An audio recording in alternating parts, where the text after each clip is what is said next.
Karnataka past ನ್ಯೂಸ್ಗೆ ಸ್ವಾಗತ. ಕುಡಚಿ ವಿಧಾನಸಭಾ ಕ್ಷೇತ್ರದ ರೈತರ ಬಹುದಿನಗಳ ಬೇಡಿಕೆಯಾಗಿದ್ದ ಶ್ರೀ ಕರಿಸಿದ್ದೇಶ್ವರ ಏತ ನೀರಾವರಿ ಯೋಜನೆಯನ್ನು ಜಾರಿಗೊಳಿಸಿದ ಜನಪ್ರಿಯ ಶಾಸಕರು ಶ್ರೀ ಮಹೇಂದ್ರ ತಮ್ಮಣ್ಣವರವರಿಗೆ ದಿನಾಂಕ 19/1/2026 ಸೋಮವಾರದಂದು ಹಾರೋಗೇರಿ ಪುರಸಭೆ ಆವರಣದಲ್ಲಿ ರೈತರಿಂದ ಸತ್ಕಾರ ಸಮಾರಂಭ ಕಾರ್ಯಕ್ರಮ ನಡೆಯಲಿದ್ದು, ಕ್ಷೇತ್ರದ ಸಮಸ್ತ ರೈತ ಕುಲ ಬಾಂಧವರು ಆಗಮಿಸಿ ಕಾರ್ಯಕ್ರಮ ಯಶಸ್ವಿಗೊಳಿಸಲು ರೈತ ಮಿತ್ರರಿಂದ ವಿನಂತಿ. ಯೋಜನಾವಾರು ಅಂದಾಜು ವಿವರಗಳು.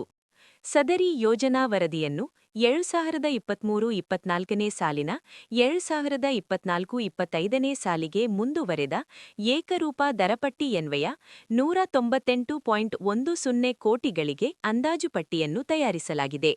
ಸದರಿ ಯೋಜನೆಗೆ ಸರಕಾರಿ ಆದೇಶ ಸಂಖ್ಯೆ ಜ.ಸಂ.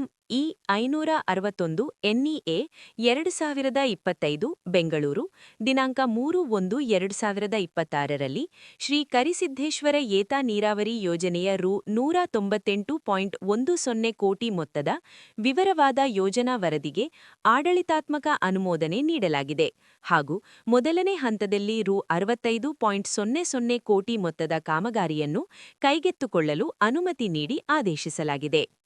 ಶ್ರೀ ಕರಿಸಿದ್ದೇಶ್ವರ ಏತ ನೀರಾವರಿ ಯೋಜನೆಗೆ ಒಳಪಡುವ ಗ್ರಾಮಗಳ ಹಾಗೂ ಕ್ಷೇತ್ರದ ವಿವರ: ಹಾರೋಗೇರಿ, ಬಡಬ್ಯಾಕೂಡ, ಪರಮಾನಂದವಾಡಿ, ಯಬರಟ್ಟಿ, ಖೇಮಲಾಪುರ, ಕೋಳಿಗುಡ್ಡ, ಯಲ್ಪಾರಟ್ಟಿ, ಶಿರಗೂರು, ಮೊರಬಾ, ಕುಡಚಿ, ನಿಲಜಿ, ಅಳಗವಾಡಿ, ಸಿದ್ದಾಪುರ, ಅಲಕನೂರು ಮತ್ತು ಸುಟ್ಟಟ್ಟಿ ಹೀಗೆ ಒಟ್ಟು 15 ಗ್ರಾಮಗಳು. ಒಟ್ಟು ಸುಮಾರು 22,000 ಎಕರೆ ನೀರಾವರಿ ಯೋಜನೆ. Karnataka fast news, Harugeri. ಕುಡಚಿ ವಿಧಾನಸಭಾ ಕ್ಷೇತ್ರ ಎಂಥದಪ್ಪ ಅಂತಂತಂದರೆ ಇದು ಕರ್ನಾಟಕದಲ್ಲೇ ಅತಿ ಸಣ್ಣದ ಒಂದು ವಿಧಾನಸಭಾ ಪುರಸಭೆ ಬರ್ತದೆ. ಒಂದು 29 ಸ್ಮಾಲ್ ವಿಲೇಜ್ಗಳು ಬರ್ತಾವೆ. ಒಟ್ಟು ಸಸ್ತ ಇದ್ದಾರೆ. ಏನಾಗಿಬಿಟ್ಟಿದೆ ನಮ್ಮದೆಲ್ಲ ಇಲ್ಲಿ ಶುಗರ್ ಕೇನ್. ಈಗ ಒಂದು ಕಡೆ ಕೃಷ್ಣಾ ರಿವರ್ ಇದ್ದರೆ ಒಂದು ಕಡೆ ಘಟಪ್ರಭಾ ರಿವರ್ ಇದೆ.